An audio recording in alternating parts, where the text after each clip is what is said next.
faktanya gitu, banyak sekali kejadian-kejadian yang menyakitkan dunia pendidikan, yang menyakitkan hati nurani kita sebagai warga bangsa Indonesia yang majemuk dan damai.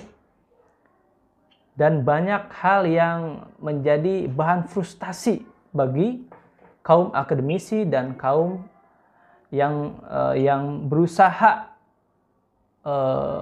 terlibat dalam mendamaikan Indonesia.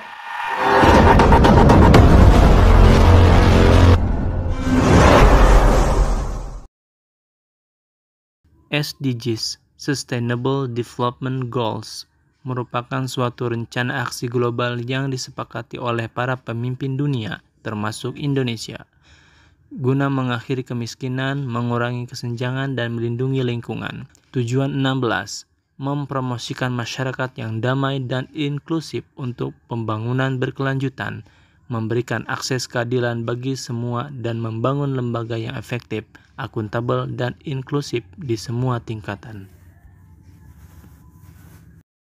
2011, Cambridge International Certificate for Teachers and Trainers. 2012, Professional Development in Education di Adelaide, Australia. 2016-2017, Course in Core Skills by British Council Indonesia. 2019, penguatan kompetensi kepala sekolah oleh BPSDM Provinsi Jawa Barat. Sedang menyelesaikan pasca sarjana program studi pengembangan kurikulum di Universitas Pendidikan Indonesia. Wah, sangat luar biasa sekali ya. Masih banyak sekali pencapaian dari beliau yang tidak bisa kita sebutkan satu persatu saking luar biasanya narasumber kita pada kesempatan hari ini. Oke, kita lanjut saja pada bidang pembicaraan kita pada pagi hari ini bersama Pak Taufik Yusmansyah. Apa kabar Pak Taufik? Sehat, alhamdulillah. Oke, kita panggil Pak Taufik atau Pak Yus? Boleh. Suaranya hilang lagi. Hilang lagi suaranya ya. Oke Pak Yus, terkait tentang peace in education. Nah, pemirsa sekalian di rumah itu pengen tahu apa peace in education itu. Kalau sebagai saya sih sederhana sebenarnya ya. Maksudnya kalau tadi disebutkan kaitannya dengan SDGs, kemudian memang perdamaian dengan berbagai isu yang lebih luas itu erat kaitannya dengan pendidikan. Kenapa? Karena ya tadi kalau Sustainable Development Goals itu ke masa depanan, dalam konteks pendidikan adalah kita sedang mempersiapkan anak-anak masa depan yang memiliki nilai-nilai respek, penghormatan, kemudian akan menjadi generasi-generasi yang menyebarkan kedamaian. Sebenarnya itu kalau bagi kita di dunia pendidikan itu seperti itu, Bang. Oke, Pak Yus. Jadi selalu ada hubungannya dengan dunia pendidikan ya. Kalau nggak salah itu di dalam SDGs itu goal number 4 ya, quality education. Oke, Pak Yus, kira-kira keterkaitan antara pentingnya kedamaian dengan situasi di Indonesia itu seperti apa, Pak Yus? Sehingga kok isu seperti peace ini dianggap serius gitu. Kira-kira latar belakang pendidikan Indonesia harus mengedepankan kedamaian itu apa? Emang latar belakangnya seperti apa? Ini memang dalam konteks Indonesia pendidikan perdamaian ini sangat penting ya, sangat penting. Pertama dalam konteks budaya Indonesia ini benaran Bang ya? Ya. Indonesia ini terdiri dari ragam budaya, dari ragam suku itu. Kemudian dari segi etnis juga sama, dari segi agama juga sama, begitu. Nah, latar belakang itu karena ketidakpahaman bisa seringkali membawa kesalahpahaman gitu dalam berelasi. Nah, kita sebagai warga negara Indonesia perlu memiliki kesiapan dan pemahaman atas perbedaan itu supaya tidak timbul kesalahpahaman. Karena kalau timbul kesalahpahaman, maka di sana akan hilang nilai-nilai respek, nilai-nilai penghargaan, penghormatan. Suaranya hilang lagi. Hilang ya? Tes.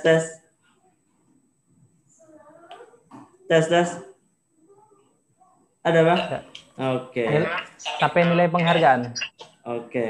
Dengan konteks perbedaan yang banyak, dengan keberagaman Indonesia yang banyak itu, maka kita di sekolah perlu mempersiapkan anak-anak peserta didik yang siap memahami perbedaan itu. Siap menghormati perbedaan-perbedaan itu. Gitu. Oh, begini Pak Yus, bukannya dari dulu itu memang kita sudah beragam dari dulu ya. Kemudian latar belakang sosial, ekonomi itu memang dari dulu sudah seperti itu apa adanya gitu ya Pak. Tiba-tiba sekarang memang kenapa begitu ditekankan gitu? Apakah ada pemicu, ada trigger sebelumnya yang menyebabkan perbedaan ini sangat rentan terhadap kedamaian gitu Pak Yus. Itu kira-kira menurut Pak Yus itu bagaimana itu? Perbedaan itu dalam Maaf Pak Yus, suara. Oke, sebentar. Oke, tes. Oke, lagi. Sip. Siap. Dalam konteks zaman yang terus berubah gitu ya. Pemahaman atas perbedaan itu akan terus ada gitu. Dan dari generasi ke generasi pemahaman itu harus terus pemahaman atas perbedaan itu yang melahirkan penghormatan harus terus disampaikan kepada anak-anak bahwa kita memang berbeda, tetapi nanti kemudian keberbedaan itu tidak melahirkan kita harus membeda-bedakan. Itu pertama. Yang kedua, dalam konteks hari ini ketika orang menjadi sangat mudah untuk berinteraksi di media sosial, juga kita mudah berinteraksi di mana orang siapapun itu tanpa kemudian kita tahu latar belakangnya akan bisa bersuara dan berbicara. Dan terkadang pembicaraan itu yang kemana kesana kemari. Dan kalau kita tidak memiliki kesiapan untuk memiliki pemahaman atas apa yang disampaikan itu, kita bisa jadi mudah akan tersulut. Nah, kesiapan kita atas berbagai perkembangan yang ada itu, jadi memang konteks hari ini itu menuntut kita terus memperbaharui pemahaman kita atas perbedaan itu, gitu ya. Terus memperbaharui. Hari ini semua orang bisa bicara gitu ya, dan terkadang pembicaraan itu akan sangat mudah menyinggung. Nah, kita kalau tidak memiliki kesiapan untuk memahami apa yang dilontarkan banyak orang itu akan membuat kita mudah tersulut gitu. Iya. Mudah kita mau tersulut sehingga hal yang paling dikhawatirkan itu adalah kemudian kita menjadi terprovokasi gitu sebenarnya. Oh iya, betul-betul. Mengingat pentingnya potensi permasalahan seperti ini, Pak Yus, saya pikir memang logik bahwa pendidikan harus segera diperhatikan, segera diambil tindakan supaya generasi-generasi siswa, entah itu di tingkat dasar, menengah, dan tingkat atas itu bisa saling menghargai, bisa saling menjaga perdamaian satu sama lainnya. Begitu Pak Yus ya. Ya, betul. Nah Pak Yus, belakangan saya mencari bacaan di internet gitu. Ada nih suatu pergerakan suatu komunitas yang sangat concern di bidang perdamaian dan pendidikan. Nah, Pak Yus sendiri kalau nggak salah sempat terlibat ya dalam kegiatan seperti ini. Betul, dan hal ini perlu disampaikan kepada masyarakat begitu, dan perlu diperhatikan oleh orang-orang yang berada di institusi, orang-orang yang berada di atas, yang stakeholder pendidikan, untuk melihat apa yang mereka lakukan dalam masalah perdamaian gitu. Oke, kalau tidak salah itu nama ininya Peace Generation Indonesia, ya. Ya, betul. Maaf, suara. Betul ya, betul Mas. Peace Generation Indonesia, betul. Oke. Siap. Peace Generation Indonesia. Itu tuh apa dan seperti apa kegiatannya, Pak? Peace Generation Indonesia ini sebuah non-government organization atau NGO ya, yang bergerak di bidang pendidikan perdamaian. Artinya lembaga ini mengajarkan nilai-nilai perdamaian kepada banyak orang, gitu ya. Mengajarkan nilai-nilai perdamaian kepada banyak orang. Dan di antara yang diajak itu adalah sekolah-sekolah, begitu. Ini memang sudah sangat lama gerakannya. Kemudian dan sekolah kita di sini memang mengajarkan nilai-nilai perdamaian yang dimiliki oleh Peace Generation Indonesia ini, begitu. Nah, jadi gini, konsep perdamaian itu sangat besar, sangat abstrak, dan memang itu gagasan yang besar, begitu. Dan itu untuk konteks sekolah memang perlu disederhanakan. Dan modul ini memang sangat sederhana ya, begitu. Sehingga sangat mudah diterima dan diajarkan kepada anak-anak, kepada peserta didik, begitu. Karena gini, perdamaian itu adalah konsep yang besar, konsep yang bahkan abstrak ya. Gitu. Nah, gagasan yang besar, yang abstrak ini perlu diturunkan dalam konteks yang sederhana untuk bisa dipahami oleh anak-anak usia sekolah.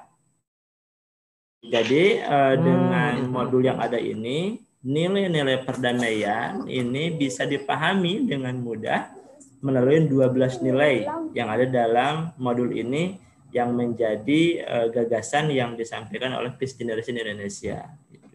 Jadi karena untuk konsep besar, gagasan besar ini perlu disederhanakan, dan modul ini sangat membantu untuk bisa anak-anak kita ini memahami apa sih perdamaian itu, bagaimana mengimplementasikan perdamaian itu dalam kehidupan sehari-hari yang mereka hadapi gitu.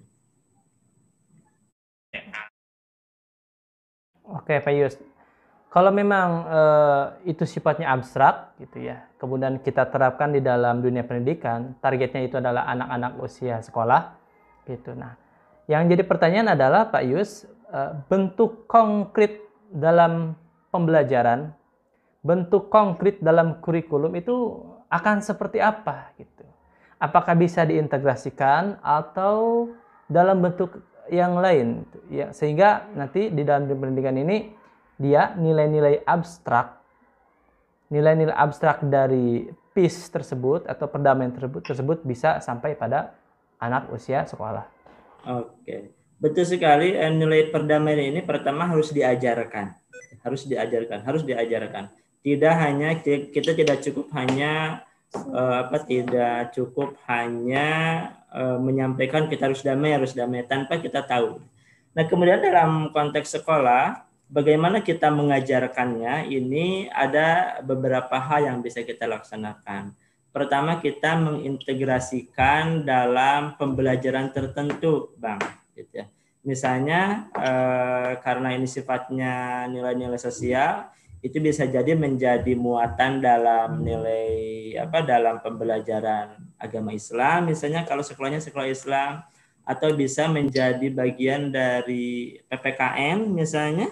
Itu bisa jadi di IPS misalnya, atau jika pun kita mau memisahkan dalam arti tidak bersatu dalam pembelajaran, modul-modul ini bisa dilaksanakan misalnya menjadi ekstrakurikuler begitu ya, atau dalam bimbingan konseling gitu ya, ataupun kita bisa mengalokasikan jam khusus misalnya, apakah itu life skill atau kita namain langsung dengan pendidikan perdamaian.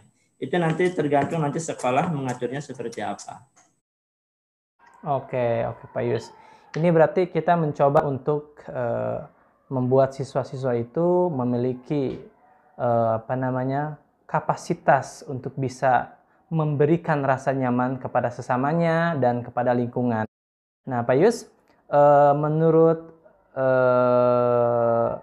seorang ahli pendidikan, misalkan Tyler seperti itu ya, Ralph Tyler ya, Tyler. Pak Yus pasti sudah hatam ya bukunya gitu. Menyatakan bahwa ya tujuan pendidikan adalah merubah sikap. Oke, merubah sikap. Artinya bisa menambahkan, mengurangi atau memperkuat seperti itu. Adanya reinforcement gitu. Nah, pertanyaannya adalah berapa waktu yang diperlukan oleh pendidikan untuk gitu kan, untuk menerapkan peace generation kepada anak-anak sehingga nilai-nilai abstrak tadi bisa koheren, melekat kepada diri anak seperti itu. Siap. Pendidikan itu adalah investasi jangka panjang sebenarnya, Mas ya. Investasi jangka panjang. Artinya kalau kita mencoba mencari tahu hasilnya gimana sih, itu memang tidak selalu, ini dalam bahasa tidak selalu itu bisa kita lihat dalam konteks yang segera begitu. Tapi tentu saja perubahan sikap itu akan nampak. Itu akan nampak ketika kita mengajarkan nilai tertentu kepada anak-anak. Nah, dalam konteks sekolah kita gitu ya, setelah kita mengajarkan nilai 12 modul perdamaian ini atau nilai-nilai respect ini, secara umum kita bisa melihat adanya perubahan sikap. Begini contoh sederhana, misalnya kami pernah melaksanakan kegiatan dengan sekolah non-muslim gitu ya. Kita kegiatan dengan sekolah non-muslim. Nah, ada Papa mau keluar ya, silakan. Sebentar, Bang. Nggak apa-apa. Boleh. So. Kita lanjut, Bang ya. Lanjut. Oke. Misalnya gini, anak-anak kita itu di sekolah kita ya, ini berasal dari latar belakang yang berbeda pemahaman keagamaan. Ada betul. Ada yang mungkin di lingkungan keluarga atau masyarakatnya, ada yang cukup kaku, ada yang sudah cukup cair. Ada yang misalnya memiliki paham keagamaan yang cukup kaku misalnya. Tetapi ketika sudah diajarkan tentang nilai ini dan kemudian dia berinteraksi dengan anak-anak yang berbeda agama, kemudian dia paham ternyata teman-teman sebaya mereka yang berbeda agama itu ya sama kita gitu, dalam pengertian sebagai manusia yang punya cita-cita, punya persepsi, dan itu tidak jauh berbeda dengan kita begitu. Artinya dulu yang mereka itu punya persepsi buruk terhadap orang yang berbeda agama, ketika dia sudah belajar kemudian berinteraksi langsung ternyata tidak demikian gitu. Begitu. Oke, terkait isu agama ini, Pak Yus, semua orang pasti sadar ini hal yang sangat sensitif dan seksi gitu ya. Pasti. Dari awal kita kan membahas tentang perdamaian itu, asal muasalnya adalah keberagaman gitu Pak Yus ya. Di situ jelas di dalam keberagaman disebutkan tadi menurut Pak Yus itu ada potensi besar untuk gesekan gitu kan ya. Gitu. Satu bola dia tidak akan bergesek. Tapi kalau ada dua bola, dia kemungkinan akan bergesek. Ataupun begitu. Kalau atom sendiri ya tidak ada gesekan. Tapi kalau ada 2 atom, 3 atom, kurang lebih itu potensi gesekan ada begitu kan ya. Betul. Ini Pak Yus, mohon koreksi kalau saya salah ya. Siap. Pak Yus, kalau kita lihat di basic values of peace ini ya, itu ada poin nomor 4, yaitu perbedaan agama, sudah disampaikan. Dan poin ke-8 yaitu merayakan keberagaman. Oke. Untuk poin nomor 4 itu memang realitas, begitu ya. Perbedaan agama itu ada gitu. Tapi untuk sikap kita menjalaninya, salah satunya disebutkan merayakan keberagaman. Ini Pak Yus sangat sensitif gitu. Sudah sering kali terjadi masalah ini di dalam kehidupan kita gitu kan. Masalah perayaan keagamaan yang berbeda, agama yang berbeda. Ini maksud saya, tolong ditekankan agar pemirsa sekalian di rumah itu pertama tidak salah menanggapi, tolong ditekankan sama Pak Yus lagi, dan tidak salah dalam menerima apa yang kita sampaikan, begitu Pak Yus ya. Tolong jelaskan kembali ya.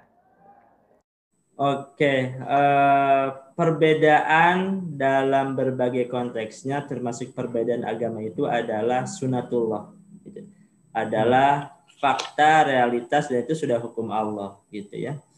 Kemudian yang perlu kita kedepankan adalah bagaimana kita menyikapi perbedaan itu, termasuk perbedaan agama. Saya kira kita tidak akan bisa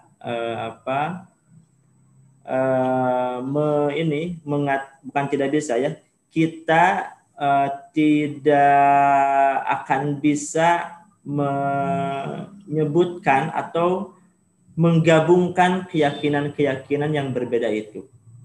Gitu. Maka karena sifatnya keyakinan dalam hati, maka itu menjadi hak individu masing-masing. Yang kemudian harus kita pahami dalam konteks berinteraksi dengan keyakinan-keyakinan yang berbeda itu adalah bagaimana kita menjalin relasi sosial yang baik begitu. Perbedaan keyakinan tidak lantas kemudian menjadikan kita harus bermusuhan gitu ya. Kemudian harus kita saling berprasangka buruk begitu. Nah, itu yang kedua catatannya. Kemudian yang selanjutnya, menghargai perbedaan itu bukan berarti kita mencampur adukan praktik keagamaan. Oh iya. Bukan berarti kita mencampur adukan praktik keagamaan. Biarkanlah semua agama itu dengan praktiknya masing-masing. Dan kita menghargai itu sebagai warga negara yang baik, warga negara Indonesia. Nah, dalam konteks ini tentu saja pemerintah juga harus menunjukkan sikapnya secara adil, bagaimana melindungi seluruh pemeluk agama, perbedaan-perbedaan yang ada sepanjang praktik menghormati perbedaan itu tidak melanggar hak-hak sebagai warga negara. Tidak ada misalnya karena saya beragama A, kemudian karena keyakinan di saya seperti ini, kemudian bisa tidak menghormati, menyakiti orang lain, itu tidak bisa, saya kira. Seperti itu, Bang. Oke, Pak Yus, terkait dengan tadi kita harus menghargai, gitu, tapi tidak mencampur adukan, dan yang kedua tidak saling menyakiti seperti itu, Pak Yus. Nah, dari kacamata perdamaian, ya, kita bisa melihat dua sisi, Pak Yus. Ya. Dari pembahasan kita pada kesempatan hari ini, pertama, kita bisa damai atau chaos. Pak Yus, ya. kita mencoba untuk membumikan permasalahan ini ya, gitu. Faktanya gitu, banyak sekali kejadian-kejadian yang menyakitkan dunia pendidikan, yang menyakitkan hati nurani kita sebagai warga bangsa Indonesia yang majemuk dan damai, dan banyak hal yang menjadi bahan frustasi bagi kaum akademisi dan kaum yang berusaha terlibat dalam mendamaikan Indonesia. Beberapa kejadian kemarin sempat kita lihat di TV-TV nasional, Pak Yus, gitu ya. itu terjadi chaos, terjadi praktik-praktik non perdamaian, di mana satu golongan menyerang golongan yang lain, bahkan datang ke instansi keamanan Indonesia, berani sekali dan tidak menghargai perbedaan agama misalkan ya, gitu ya. Itu tuh kenapa bisa seperti itu, dan dihubungkan dengan education dalam peace in education nih, bagaimana sih Pak Yus ya mengurangi tindak-tindak tidak menghargai itu ya bagi mereka yang usianya di luar usia sekolah, artinya orang dewasa. Kan faktanya memang penyerangan seperti itu yang dilatar belakangi oleh perbedaan itu dilakukan oleh orang-orang dewasa begitu. Itu bagaimana kita mensiasati itu? Ya memang itu fakta ya, itu fakta, dan ini bukan sesuatu yang mudah sebenarnya ya. Ya, bukan sesuatu yang mudah untuk tidak bisa kita sederhanakan begitu saja, masalahnya memang sangat kompleks. Mungkin di sana ada yang mengatakan ketidakadilan gitu ya. Artinya kenapa kemudian tindakan-tindakan kekerasan itu muncul dan terjadi karena ketidakadilan misalnya. Tapi di satu sisi ada juga yang berpersepsi tidak demikian. Begitu. Nah, memang yang belakangan terjadi begitu ya, tindakan-tindakan itu dalam persepsi saya tidak bisa selalu dikaitkan dengan ajaran agama tertentu begitu. Karena saya lihat tidak ada satupun ajaran agama di dunia ini yang menghalalkan untuk berbuat kekerasan gitu. Kalau dalam konteks saya sebagai seorang muslim begitu, kata Islam sendiri dari salimah itu artinya adalah perdamaian begitu ya, kesejahteraan. Jadi memang tidak sesuatu yang belakangan terjadi itu kita tidak bisa menyebutnya sebagai tindakan, ini dalam persepsi saya ya, mungkin juga ada persepsi orang lain yang berbeda, itu tidak bisa dikaitkan dengan agama tertentu dan menurut saya. Kemudian kenapa pemahaman itu muncul? Nah ini di sini saya kira urgensi dari kita memahami perbedaan-perbedaan itu. Betul sekali, mungkin banyak peristiwa yang kita hadapi hari ini membuat kita tidak sabar, membuat kita berpersepsi ini adalah A, B, C, D, sehingga saya menghalalkan untuk berbuat demikian. Iya. Sehingga itu karena kurangnya rasa pemahaman. Dan itu dalam konteks pemahaman agama, itu adalah pemahaman agama yang tidak luas menurut saya, begitu ya. Menurut saya tidak luas dan perlu diberikan atau pemahaman keagamaan yang inklusif. Dalam pengertian inklusif itu adalah kesiapan untuk memahami berbagai perbedaan yang ada. Itu sangat penting untuk dikedepankan saya. Oh gitu ya, ya. Masuk akal Pak Yus. Nah, tapi ada satu yang belum terjawab Pak Yus, sehubungan dengan peace generation, sehubungan dengan SDGs tentang perdamaian itu ya, perdamaian dan pendidikan. Tadi kan misi dari peace generation itu kan untuk menyebarkan perdamaian dan mengajarkan perdamaian pada anak-anak memang dan pada kaum muda. Nah, tapi kan nilai-nilai dari peace generation ini bisa diambil oleh siapa saja, bisa dipelajari oleh siapa saja nilai poin-poinnya. Nah, ini pertanyaannya Pak Yus terkait dengan kekerasan tadi, kekerasan di lingkungan kita tadi ya. Gitu ya. Dari segi kacamata pendidikan nih Pak Yus, ya, secara edukatif, itu bagaimana gitu menindaklanjuti para orang dewasa ya, di luar usia sekolah berarti kan ya, para orang dewasa agar dia bisa menikmati perdamaian dan menjauhi chaos, itu bagaimana caranya gitu Pak Yus? Oke. Tadi di awal saya menyebutkan bahwa pemahaman atas nilai-nilai yang berbeda atau dalam tadi misalnya tentang pendidikan perdamaian itu memang harus diajarkan. Iya. Ya mereka harus diajarkan tentang itu. Begini, untuk membuat orang menjadi radikal atau menjadi pelaku kekerasan, kita butuh waktu yang sangat sebentar. Iya. Tetapi untuk mendidik orang memahami perbedaan, siap mengimplementasikan nilai-nilai respek, itu kita butuh bertahun-tahun. Saya sering ngobrol dengan aktivis perdamaian.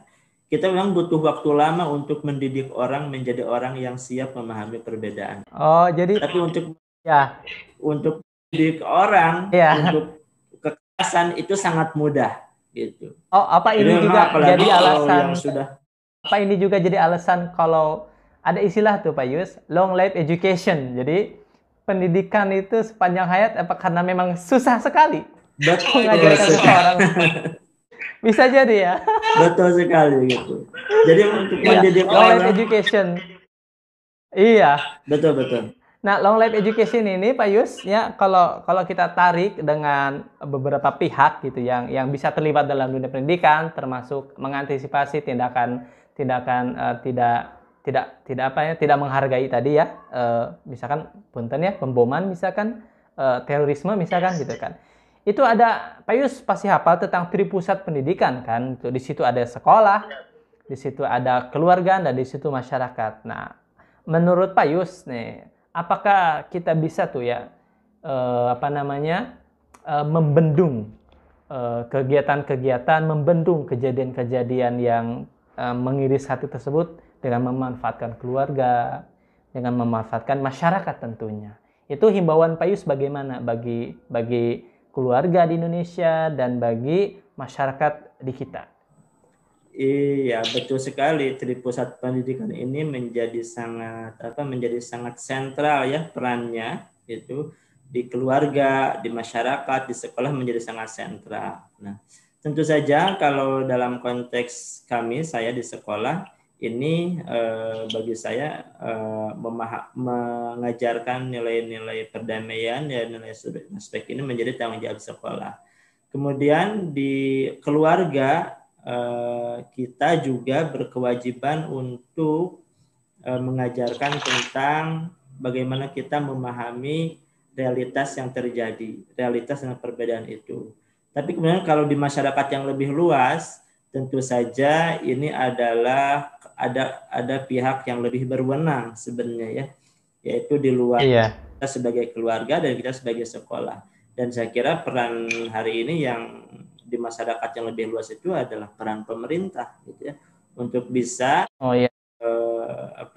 untuk bisa senantiasa dengan terus bertindak adil, tapi juga dengan demikian masyarakat bisa memahami tentang perbedaan-perbedaan yang ada dan tidak melahirkan tindakan-tindakan yang negatif gitu, Bang. Oke, pemirsa sekalian, bisa kita lihat di layar ini itu ya. Kalau kita masuk ke akun PBB di sini, UN, United Nations gitu ya. Bisa kita lihat di situ untuk goal nomor 16, Peace, Justice, and Strong Institution, sebagaimana disampaikan oleh Pak Yus tadi, ada hubungannya ya. Pertama itu disebutkan di sana ada effective governance. Jadi pemerintahan yang sangat efektif. Gitu ya. Efektif dalam apa? Tentu saja dalam menindaklanjuti terkait dengan perdamaian. Pak Yus seperti itu ya. Nah, di situ dituliskan di dalam web tersebut, Peace, Justice, and Strong Institution. Nah, terkait tripusat kan keluarga udah dibahas, kemudian masyarakat udah dibahas. Sekarang nih, Pak Yus, saya highlight strong institutions. Institusi yang sangat kuat. Madrasah. Madrasah, bagaimana peran madrasah? Entah itu madrasah aliyah, madrasah sanawiyah, madrasah ibtidaiyah. Bagaimana supaya menjadi strong untuk bisa membuat perdamaian di dunia ini, di dalam dunia pendidikan. Saya kira di sekolah itu kan kalau secara standar ya, kalau secara standar nasional pendidikan itu kan ada 8 ya yang perlu kita perkuat begitu. Ya. Dari mulai standar kompetensi lulusan, isi proses, pembiayaan, style teknik dan sebagainya gitu. Saya itu standar umumnya seperti itu. Tapi yang menurut saya paling urgen, bukan paling urgen ya, dari kesemua standar itu yang menjadi peran sentral untuk bisa menggerakkan standar-standar itu adalah standar sumber daya manusia, yaitu standar pendidik dan tenaga kependidikan. Artinya, sebagus apapun keuangan lembaga tersebut, sebagus apapun isi kurikulum, sebagus apapun sarana dan prasarana, tanpa kemudian didukung oleh tenaga pengajar, tenaga kependidikan yang baik, semua standar yang lain itu tidak akan bisa bergerak. Jadi dalam konteks ini, para guru, para tenaga kependidikan itu perlu terus diperkuat kapasitasnya sehingga bisa membentuk sebuah institusi yang kuat gitu. Jadi dari 8 standar itu menurut saya concern utamanya harus kepada pengembangan kapasitas guru untuk bisa melahirkan guru-guru yang siap mengajarkan tentang dalam konteks perdamaian misalnya tentang nilai-nilai perbedaan dan seterusnya. Itu Bang. Betul ya. Selain dari tenaga pendidikan pastinya mah untuk keluarga di rumah juga ya, dan masyarakat umumnya gitu harus tetap peka untuk menjaga perdamaian, untuk menghargai satu sama lain, dan untuk meyakini bahwa kehidupan ini tuh dengan berdamai kita akan bisa berjaya, seperti itu Pak Yus ya.